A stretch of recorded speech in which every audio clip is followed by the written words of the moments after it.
marathon, the race to save the family. I'm sure you were blessed yesterday by those presentations that were able to come forth from some powerful presenters. Today, we have even more, and I'm sure this is going to be the crescendo of the conference. In fact, to the married ministry and those who are married, I promise that you will be blessed by Pastors Reggie and London Royal. They are doing a wonderful job with ministry in terms of marriage ministries with their acclaimed Married Life. I'm so looking forward to hearing them. And then the time that we're living in, where Black Lives Matter and the entire racial issues with disparities and injustices and so much division going on, what is the psychological impact and effect on our society? That session will be a blessing to you. Youth and children, we didn't forget you. Today is your day. I promise you, you will be blessed and you will enjoy Pastor Robin Cherry. Also, let me just say, if you're looking at these times, how to invest, how to become an entrepreneur, how to make money, how to save money, how to be more conscientious, because it's not how much you make, it's what you do with what you make. We're talking about growing wealth so that we can produce generational wealth. Well, if that's your concern and question, don't miss the experts we brought in for the class on wealth. Today is going to be a powerful day. I look forward. Let's get at it. Let's go to it. Let's get in the classes. And when we end, I want to come back and let's wrap it up together because I see clearly what's going on. You know, when you think about it, 1 Corinthians 13:13 says, faith, hope, and love, these three. But the greatest of these three is love. Let's see the kind of powerful love God has for the family.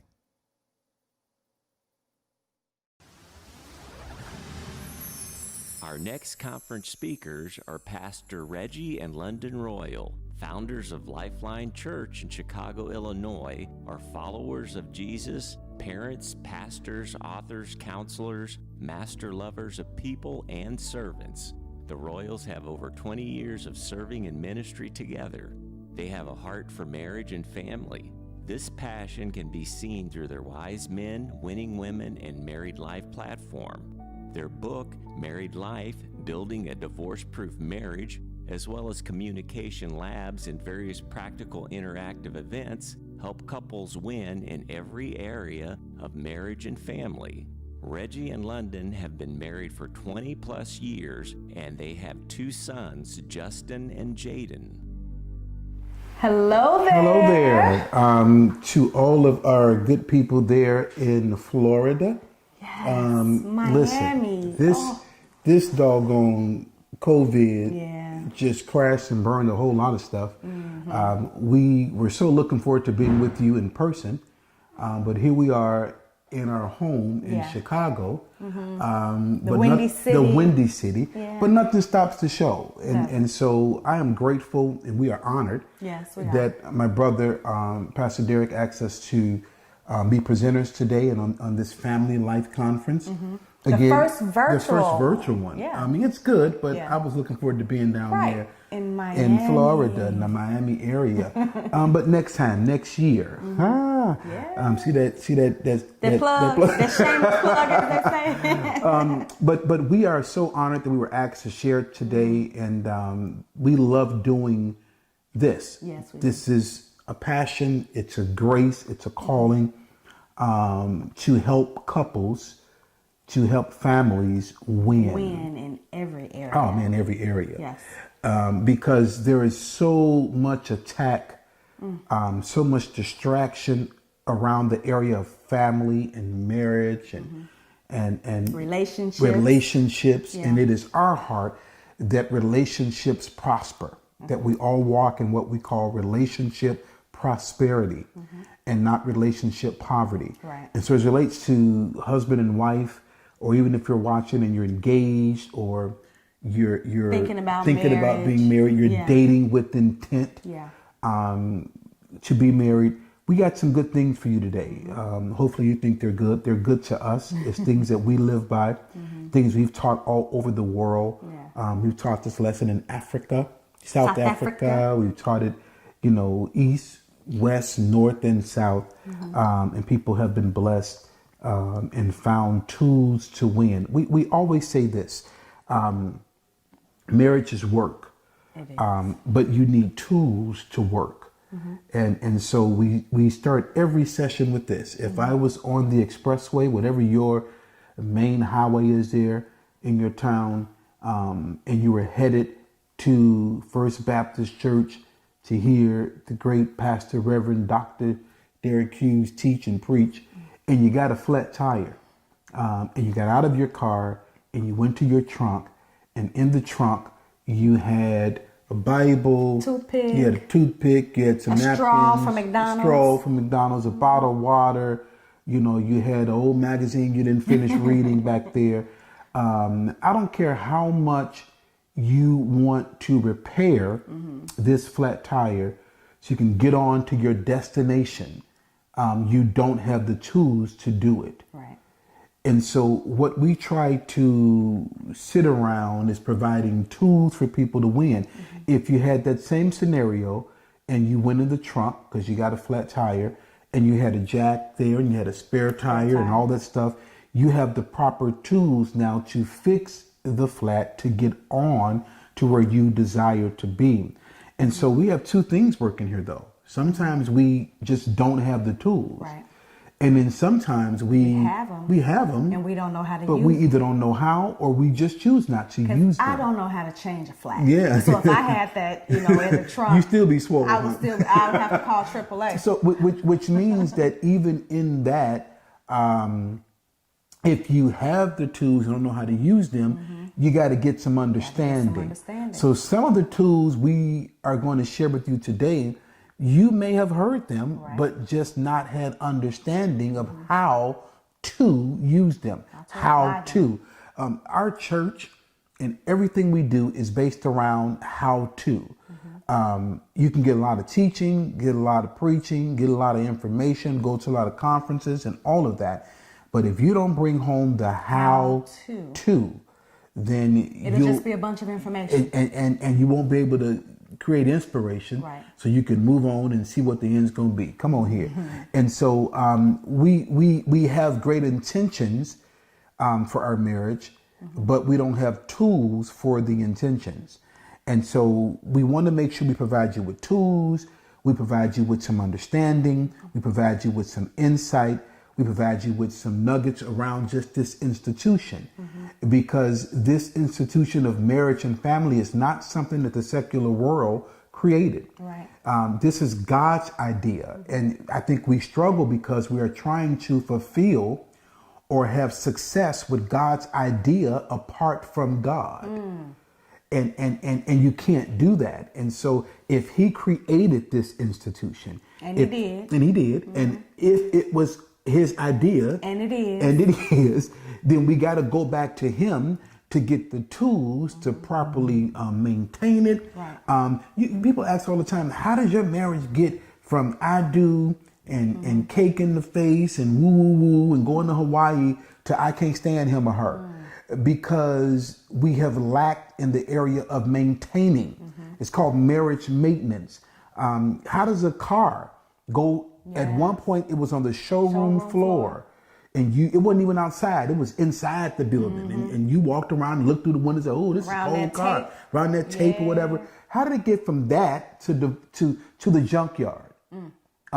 Where up here in Chicago, they'll come and get your car and give you $75 for it and smash it up for you. How does a car that was once on the showroom floor end up now in the junkyard? How does a marriage that was once so glorious and you loved him and you loved her and that was your boo and that was your bae, and now you're like, I can't deal with him, I can't deal with her, or you said things like this, I love him, but I can't live with him, or we divorce, we separate, and that's my best friend, that's my boo still. But what happened? I try to figure that out. Like, that's your boo still, that's your best friend, I still love them, but I just can't do the marriage. It's because we think marriage is cooking and cleaning and going on vacations and having some sex now and again. No, marriage is work. It is an agreement of two people coming together, breaking covenant that they're going to weather the storms. The for good, the bad, the ugly, the beautiful, the brutal, better or for worse, for richer, for poor, sickness and health, going through the fire when the sun is out, when the rain is coming down. All the vows we made. Yeah, all of that. We We said them vows and we giggling. Sometimes and we don't even know what we be saying. Oh, we grinning and skinning. And I've married so many people and I've stood in front of them and I know good and well they didn't know what they were saying. Don't plan on doing They had no intentions of fulfilling that. It was just a part of the wedding. Right. And so we have weddings, but no marriages. It was a means to an end. It was a means to an end. And so we got to fix that. And I think these things, so I commend Pastor for having this. I commend the team for putting it together. I commend you for registering and getting around your television or YouTube, wherever you're watching it from, and in making this investment. We have a lot of expectations. But we don't have a lot of investments. Our expectations are higher than our investments. And so you are making a great investment today. And you're going to see the fruit of it. We pray that you see the fruit of it in your marriage. And so we want to talk about something that's precious to us. We've talked about it again 1,000 times, but every time we talk about it, it is still fresh. Yeah. It is still precious. It is still the heart of God. It still carries weight.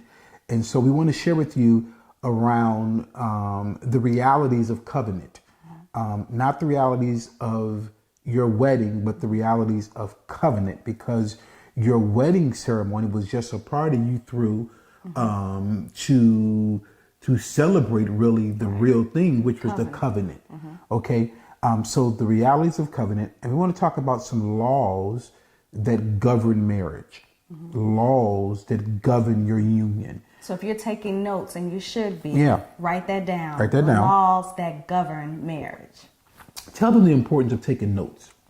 The importance of taking notes is you can always go back to them. And so sometimes I know people are either visual learners or they're learners where they have to write things down. So for me, I'm a learner where I have to write things down. So when I take notes, I'm learning as I'm writing. So even if you're a visual learner, you can take notes and then you can go back to them. Because a lot of times at these conferences, we get so much information. We're inundated with all this information. It's all great. And then when we leave, we know nothing, or we know 10% of what we've just experienced. So taking notes, you can go back to it and you have a resource. So, what did he say about this? And we write it, I'm writing it down and I can go back to it at a later date. So. I mean, everything is important. Everything has purpose. People think note taking is just a waste of time. No, it keeps you engaged with the lesson. And like you said, it gives you something to go back to, because you may miss one point or, heard it but didn't quite get it. And this really helps you. Yeah. So take notes, realities of covenant, laws that govern marriage. God has set wisdom for marriage. He set wisdom for the institution that he started, that he founded. And when we violate that wisdom, we have chaos. And so many of us included, we went to the altar. We had a great wedding. We had a great reception, a great honeymoon. And then at some point, we either didn't get the wisdom or didn't follow the wisdom. We begin to see chaos in our marriage and in our home. And we got to correct that. And so don't ever violate or neglect the wisdom of God. We're giving you today wisdom keys and wisdom principles that come from God for his institution. The laws that govern marriage. A law is an established standard. It is an established standard. It is an established rule. There are laws that govern driving. I don't know what you drive there in Florida, but here in Illinois, there are speed limits, there are stop signs, there's all these things. And if you decide that you're going to violate one of those, you're going to go 70 in the 55 zone, or you're going to not stop at a stop sign. I have this thing where I think I'm stopping, but they say I'm not stopping. Rolling stop. I know some of you know about that rolling stop. So they tell me if you don't stop and fully and jerk and almost. that car jerks back, you haven't really stopped. And so I got pulled over for blowing the stop sign. I'm like, no, man, I know I put on brakes. He said, no, you just kind of paused through it. Tapped the brakes. You cruised through it, but you didn't come to a complete stop. That's a law, and I violated that law, and the chaos was I got a ticket. And so sometimes even in relationships and marriage, there's wisdom that we should be following, and we violate that wisdom and we have chaos. Now we're mad because why is this happening? And what's going on? And this don't make no sense. Well, it's because we violated the laws that govern this area of relationship, or governs the area of marriage, or govern the area of driving, or whatever it is. And so violating laws take you from relational poverty. Well, yeah, prosperity. Yeah, to the poverty. To the poverty. So you go from being prosperous in your relationship to having poverty in your relationship because you violated the laws. So we're going to give you 5 laws. Hopefully we can get through all 5 of them with our time we have. But the first law, and write this down, is the law of honor. The law of honor. It's very important. These are laws that govern marriage. Laws that govern really any relationship. So the first one is the law of honor. Honor is the right to be respected, right? Come on, let's look at the right to be heard. The right to be heard. Yeah. The right to be esteemed in our notes here. It means right to be regarded. It means to handle honestly. It means you hold weight with me. And in marriage, there should be dual honor. Yeah. There should be reciprocity when it comes to honor. Ephesians 5:1 says we submit ourselves one to another. I don't know where this whole teaching came. 5:21.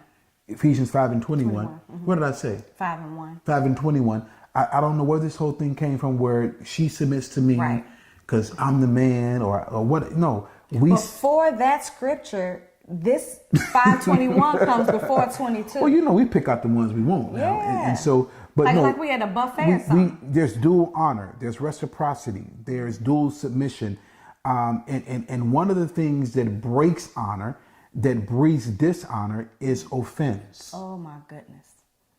That's So a big one. the first one That's is a whole nother lesson. Oh in my itself. God. We're going to talk about it though. Yeah. The first one is the law of honor, but the thing that causes us to dishonor or break the law of honor is offense. Offense is anger. Yeah. It is hurt. It is hurt. Yeah. It is assault that hits your heart.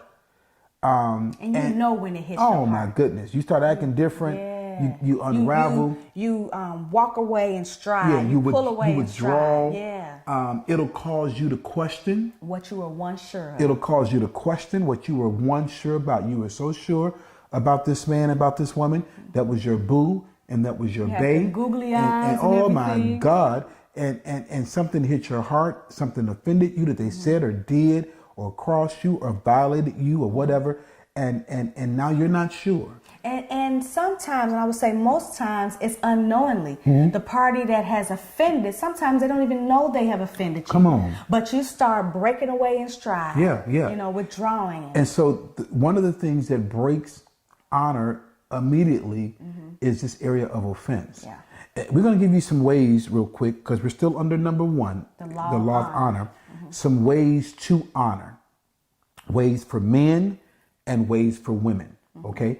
I think we should take one of the other. So I'll take the women, you take the men. Okay. So you go ahead and So start. men, I know you're in here. Allow your wife to help you. These are ways to honor her. Allow your wife to help you, and know that her help is vital. We as women are called to be helpmeets. So God puts us together where I'm weak, he's strong in, and vice versa. But if you do not allow your wife to help you, that's a way that you're dishonoring her. Almost like she doesn't mean anything. She's not here to help me in certain areas. But God has ordained your wife for you and to help you. So when you don't allow her to help you, that's a way that you dishonor her. And another one, this is a big one, man. Don't praise other women and not your wife. Listen, Sister Jenny got a new haircut and you over there like, hey, Sister Jenny, I like your hair. But your wife has had a new dress or she had something new and you never compliment her. You never praise her. That is a way to dishonor your wife. So men, that's a no-no. Do not praise other women and not your wife. And I think one thing we always talk about is sometimes men, I hear you, even virtually, I hear you. Well, you know, my wife needs to do this and she doesn't dress this way and she doesn't do this. He calls me his baby doll. So it's like I can dress her how I want to dress her, you know, different things like that. So things that you would like to see with your wife, you have an opportunity to do that. Yeah, things I like, I let her know. And if she likes it or if it works, you know, she'll try it out or wear it or, you know, certain styles. You should do different styles with hair before she chopped it all off. And ain't she beautiful? And so men, if you're complimenting other women because they got a little bit some more going on than your wife, you got to put some attention towards your wife. That's right. Even if it costs you. Open up that checkbook, man. Swipe that. Let me put that card down, that debit card. Come on. Put it down. So don't praise other women. That's a big one. That's a way to get your head peeled. That's a way to get your head peeled. Yeah. But that's a way to dishonor your wife. Another one, protect her in her area of limitations. Don't expose her weaknesses. So if she has a weakness, maybe she, you know, can't read as well as other people, and then you go into a restaurant and, you know, the waiter says, hey, what would you like to order? And you've already talked about it. You know, she's getting a chicken cordon bleu, but she can't say cordon bleu. So you can't tell the waiter, oh, she can't say cordon bleu, but this is what she wants, chicken cordon bleu. That's the way to get your head peeled, man. Any area of limitation. I mean, that's just one. That's just one example. I can't name all of them. But I think that can go for both. Though. It can go for both. Yeah, don't be uncovering me. Protect me and my limitation too. Okay. He can't see this menu, but he wants this. Or he don't read as well. He don't read as well. I'm a order for him. He can't count. He can't see. No. So we're talking about ways that men can honor. So men, protect her in her area to honor your wife. Protect her in her area of limitations. And the last thing is be sensitive to her needs. Now, we should have put a disclaimer out before we started, but we are not those type of people, Reggie in London, that would tiptoe around the area of sex. So, or any subject. You keep saying that. We're talking about sex now. You see what he does? We can't do that. Go. We don't shy around that area. So men, be sensitive to her needs. Don't get yours on and then you going up and washing yourself up or whatever, and she's sitting there looking like 5 minutes. What just happened? Be sensitive to her area of needs. Take a little bit of time. You know, I say women, we're like irons. We have to be, you know, you plug that iron in. It's not hot when you plug it in. You got to, you know, press some buttons or whatever. And we take some time to kind of heat up. So you got to let us heat up first, man. Yeah. Warm them up. Warm us up. That's a way to honor. That's a way to honor. Ain't that something that we, especially in African American church, we've learned honor, but it was really one-sided or wasn't complete. Yeah. It was all about church stuff and honoring your leaders and that kind of deal. But even in your marriage, there's ways to honor one another. It is the first law, we believe, of relationship in marriage, is the law of honor. And so she's giving you ways to honor. Ways that men can honor their wives. And I'm going to give you ways that women can honor the husband. One of them, the first one, don't expect him to know what you need.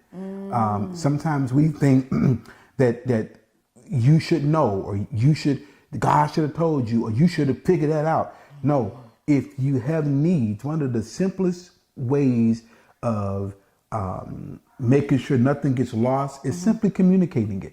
This is what I need from you. When I feel this way, I need this. When I'm going through this, I need that. When I get home from work, I need this.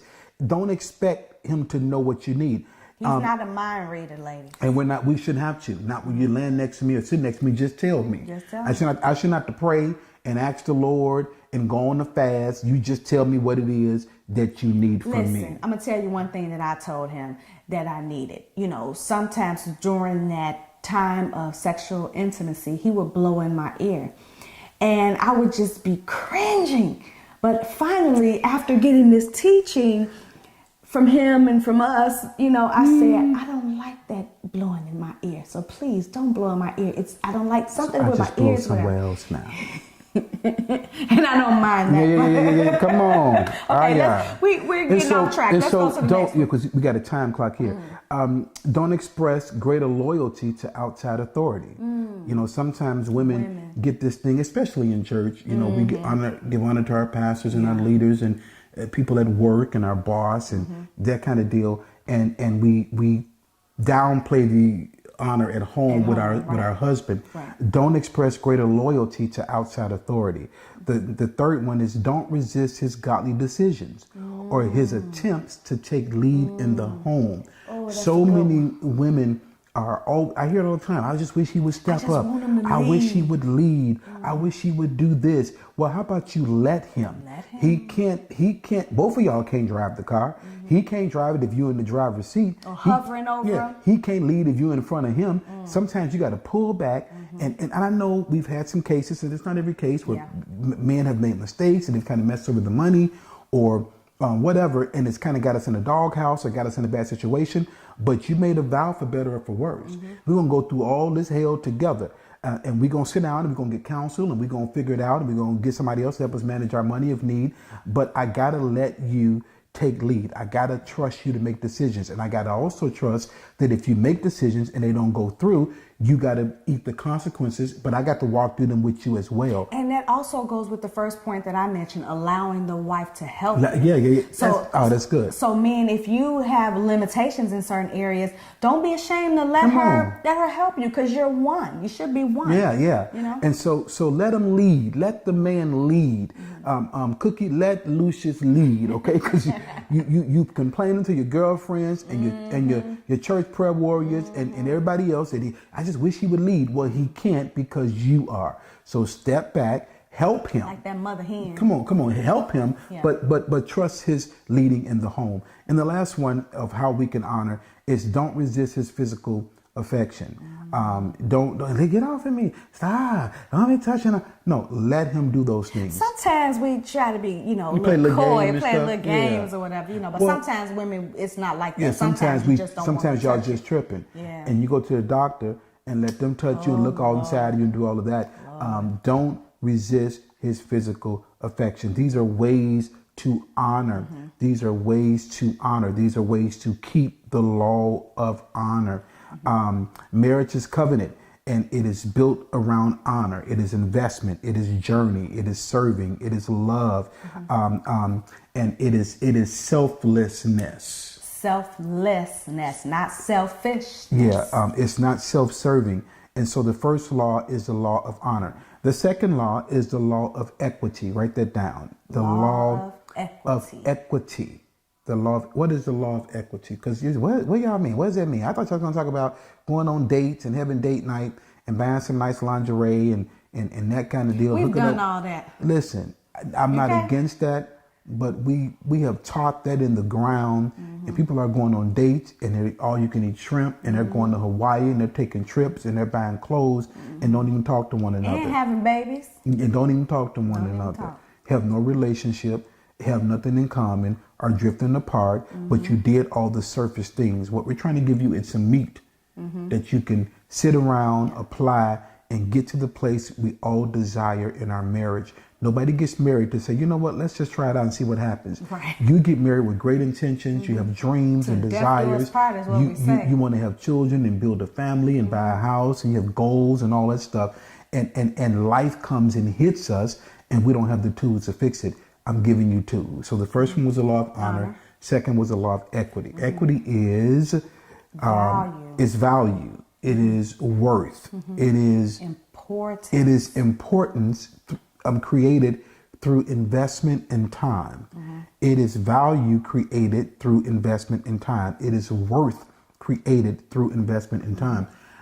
We live in a really nice home, and we've been here for a little while, and we've invested a lot of money in our home with fixing this and upgrading that and painting this and getting new furniture and that kind of deal. If I were to come home And right now in our master bedroom or our premier bedroom, it says stop calling it the master bedroom. Okay. In our premier bedroom, there's a tiny drip from the shower head. And somebody's gonna come and look at it, maybe change the washers or whatever. But I wouldn't come home and say, man, that thing been dripping for a week. Just throw the whole house away. The whole house away. Let's just get another house. No, I've invested too much time and money. This place is valuable to us. And so we're going to make the investment, the further investment to fix what it is that's causing a problem so we can continue living here, continue enjoying the home. Same thing in our marriage. We have equity, and then sometimes we disregard it, and when something happens, we throw it all away and we're like, let's just trade. Let me trade her in for a new model, or she trade me in for a Boris Kojo model or something. We got to understand equity. Equity is what you fight for. You fight when there's equity. You do what you have to do when there's equity. You go through the fire when there's equity. If there's a problem, you go and get counsel when there's equity. When there's value to what you have, you do what you got to do to keep it. Quitting is not always the answer. Switching up gears is not always the answer. Well, you don't know my husband is a fool, and so is the lady that you grinning with at the job. You just don't know it because you only see her 3 days a week at the coffee machine. Come on here. You don't understand, my husband a fool, and so is the guy that you've been grinning with down at the Comcast, wherever you've been going. You just familiar with each other's foolishness because we live with each other and do life with one another. And so don't get it twisted. Don't go trading in models. Don't go doing stupid stuff because you think that the grass is greener on the other side. And you the one that got you a whole new house, and now you got more than just a leak in the premier bathroom. You got the stairs that are rickety. You got the backyard that got a hole in it. You got a leak in your roof. You got all this stuff going on that you didn't know about, but you knew this house you had, and you've grown with it and you've invested in it. So. But with that grass, we talking about maintaining. You gotta maintain it. You gotta water it.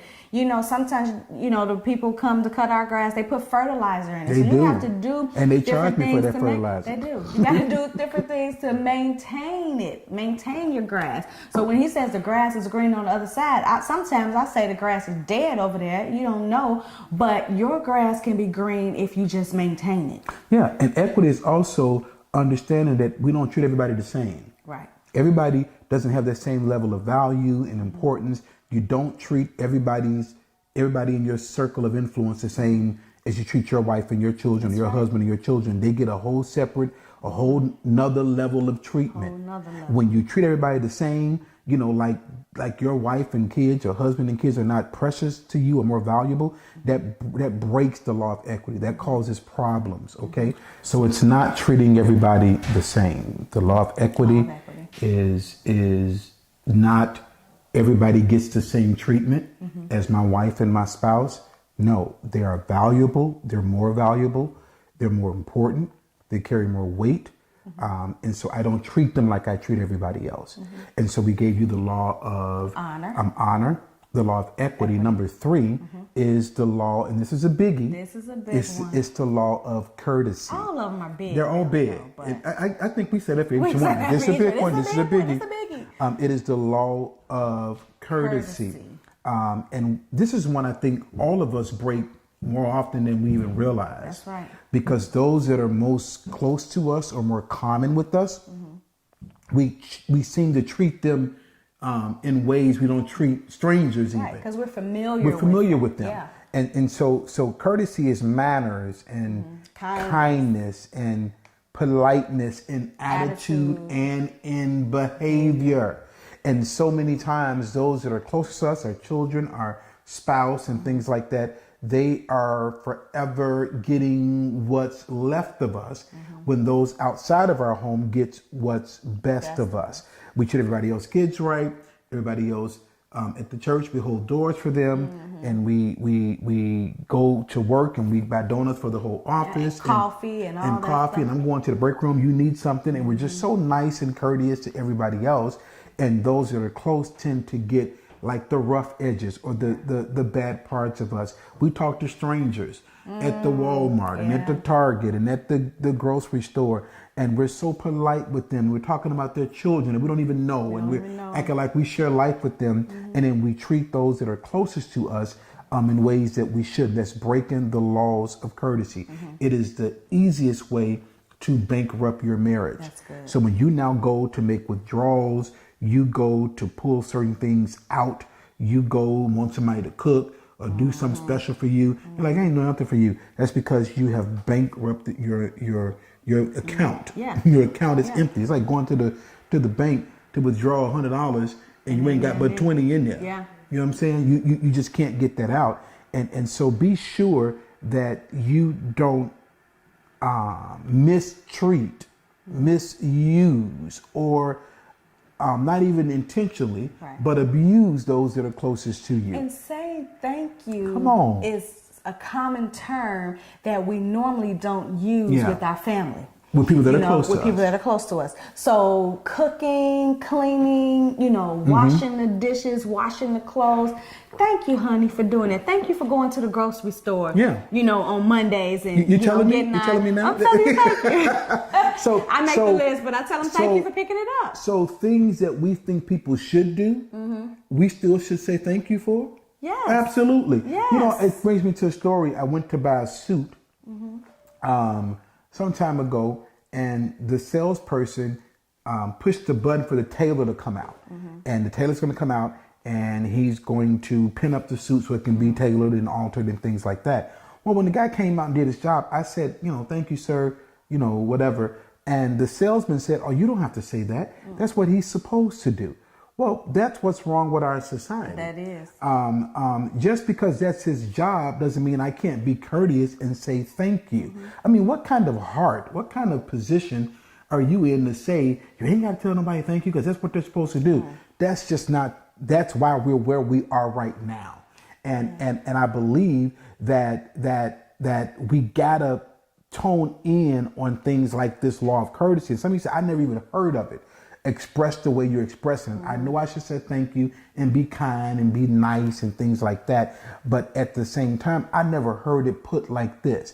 This is a law that if we don't follow, if we violate, there'll be chaos in our marriage. We even tell our children, thank you makes room for more. Makes room for more. Same thing in marriage. Thank you makes room for more. It makes your spouse feel appreciated when you say thank you. It's something about being polite and gracious and respectful and not being rude. Bible talks about how being rude is unbecoming.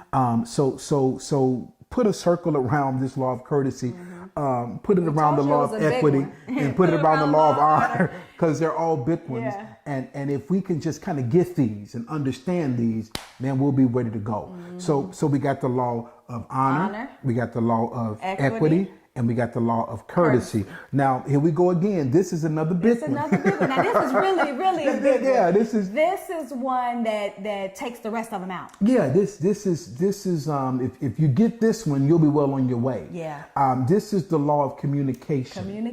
Yeah, this is the law of communication. And I think we struggle sometimes in this area. All of us, we're all working toward continually being better when it comes to communication. You cannot have any type of relationship without communication. It is the blood to relationships. That's in our book. It's Married in our book. Life, Building a Come on, we throw the Divorce-Proof book in Marriage. there. A little shameless What does it say in the book? Communication is to love or relationship as blood is to life. And you can't live without blood. That's right. And so you can't relate and have relational prosperity without proper communication, without healthy communication, without confronting things that we've been running from.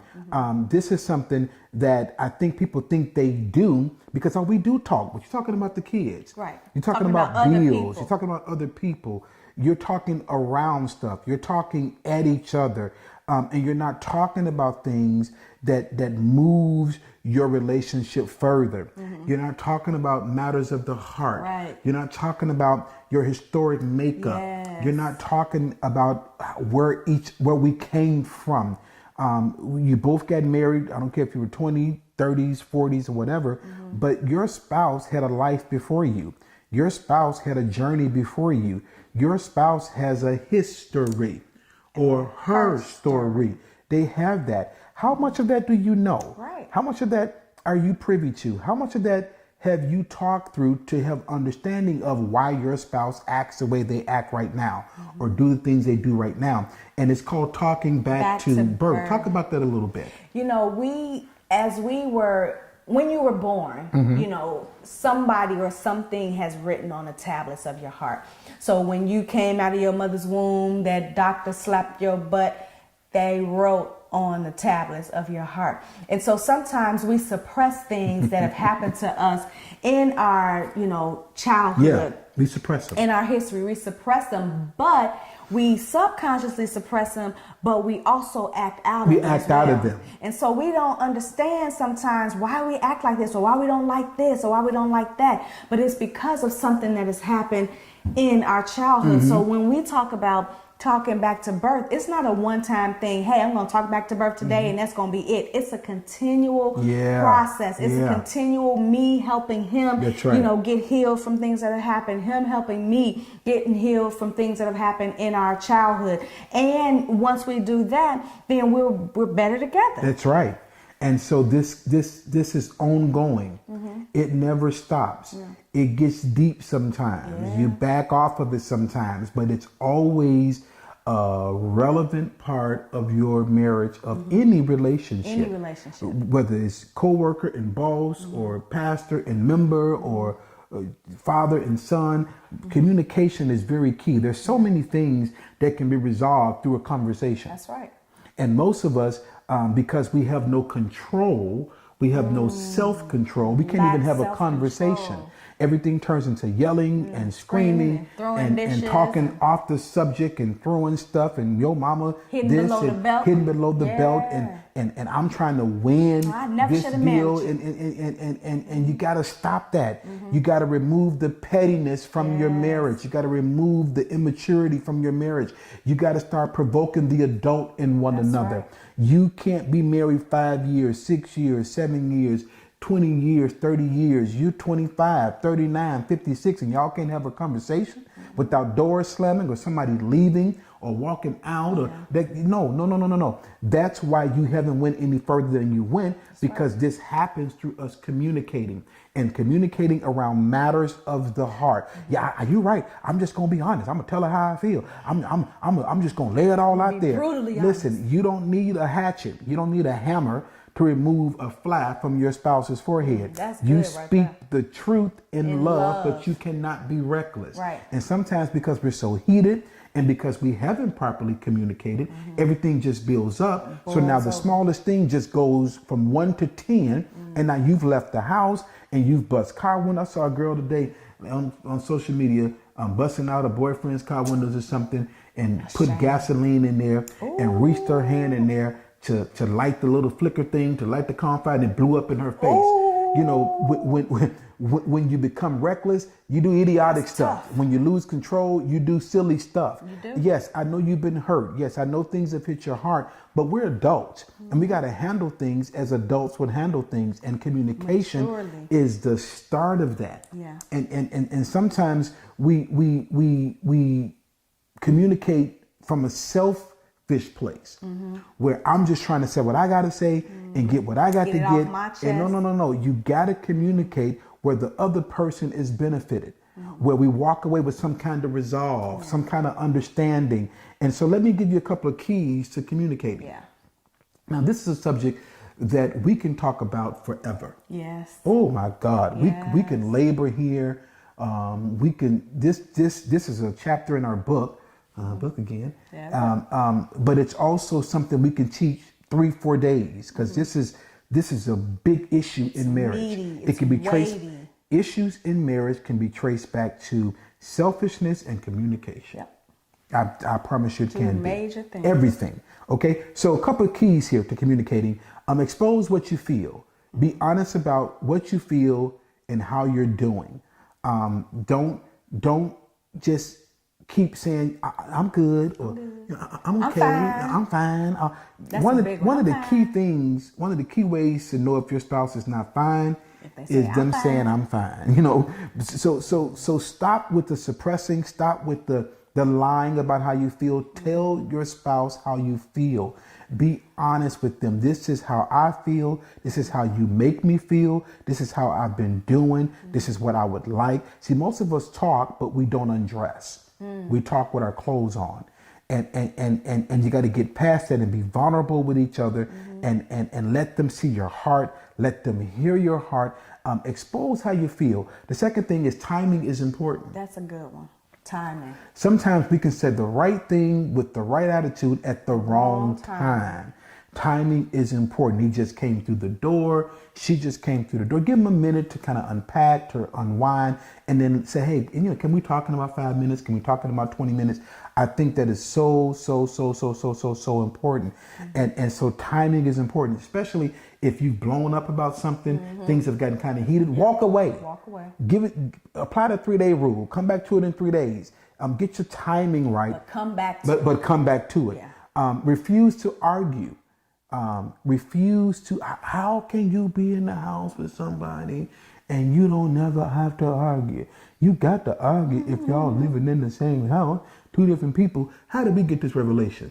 We have pastors that we love truly, as you do in Pastor Derek. You have a pastor there that you love truly. Have you ever argued with them? You might not agree with what they say all the time, you know.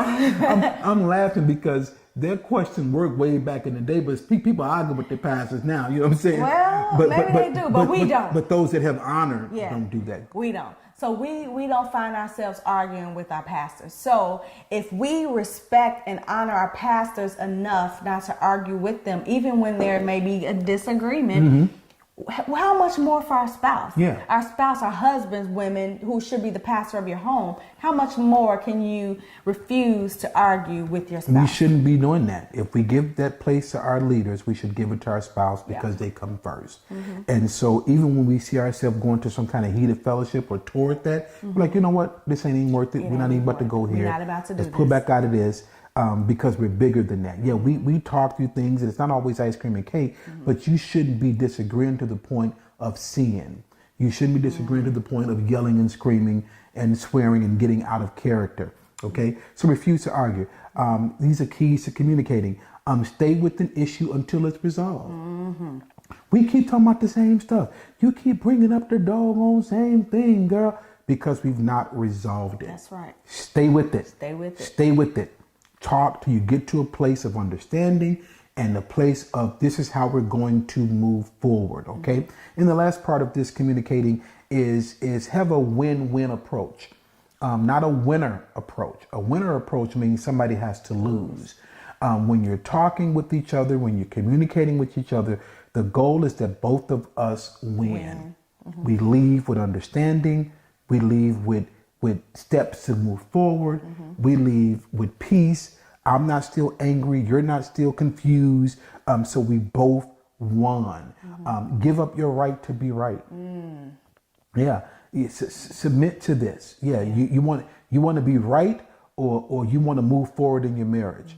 And so these are some keys, and I can give you 100 more. We could talk about this forever. One more thing with that though. Go ahead. Admit that you're wrong. Admit that you're wrong. Be okay with admitting that you're wrong. Yeah, that came up in your spirit. It did come up in my spirit. I said, we can't pass that was this for by. you. No, I think that was for you. No, that's why it came up in your spirit. Or maybe it was for somebody in this conference. It's for all of us to be open to saying, because only pride will keep you from doing that. That's true. Pride will have you walking around wrong. and acting crazy and moving dishes and looking all silly, knowing you was wrong and won't even say anything.